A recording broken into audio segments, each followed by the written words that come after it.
भाग्य बड़ा या कर्म। आइए हम सुनते हैं एक प्रेरणादायक कहानी। एक जंगल में दोनों ओर अलग अलग राजाओं का राज्य था और उसी जंगल में एक महात्मा रहते थे जिन्हें दोनों राजा अपने गुरु मानते थे। उसी जंगल के बीचों बीच एक नदी बहती थी। अक्सर उसी नदी को लेकर दोनों राज्यों के बीच झगड़े फसाद होते रहते थे। एक बार तो बात बिगड़ते बिगड़ते युद्ध तक आ पहुंची। कोई भी राजा सुलह को तैयार नहीं था, सो युद्ध तो निश्चय ही था। दोनों राजाओं ने युद्ध से पहले महात्मा का आशीर्वाद लेने की सोची और पहुंच गए जंगल में उनकी कुटिया जहां पर महात्मा रहते थे। पहले एक राजा आया और उसने महात्मा से युद्ध में विजय का आशीर्वाद मांगा।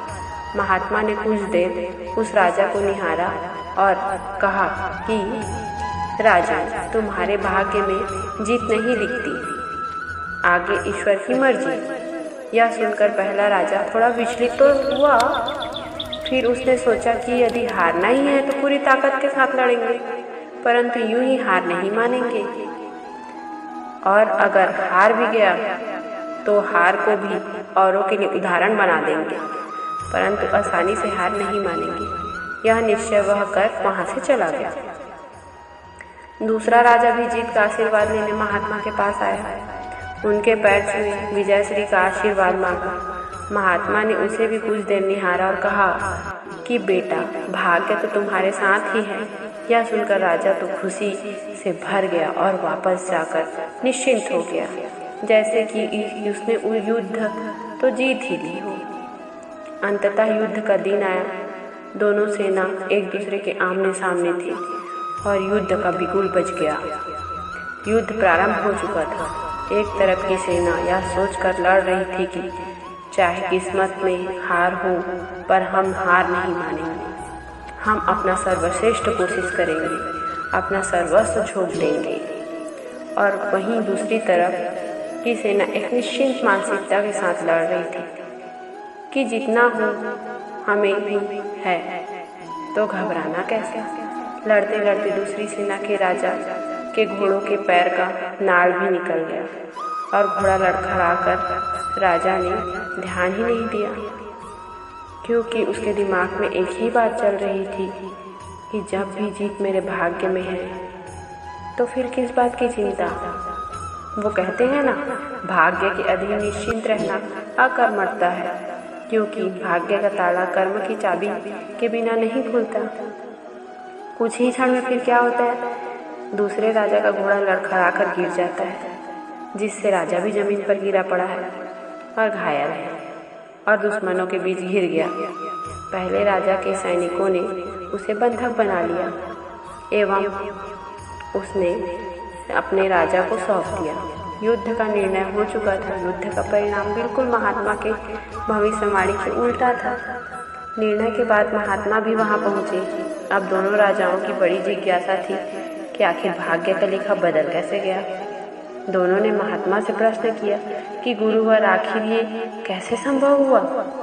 महात्मा ने मुस्कुराते हुए बोला, राजा, भाग्य नहीं बदला, वो बिल्कुल अपने सही जगह पर है, पर तुम लोग बदल गए। उन्होंने विजेता राजा की ओर इशारा करते हुए कहा कि अब आपको ही देखो राजा, आपने संभावित हार के बारे में सुनकर दिन रात एक कर दिया।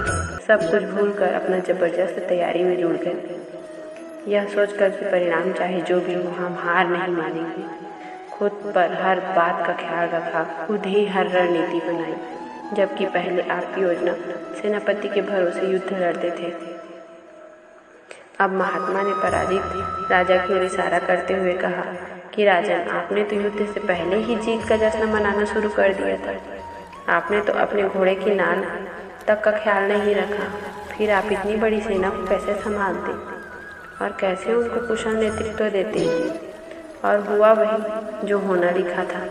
भाग्य नहीं बदला, पर जिनके भाग्य में जो लिखा था उन्होंने अपना व्यक्तित्व बदल दिया।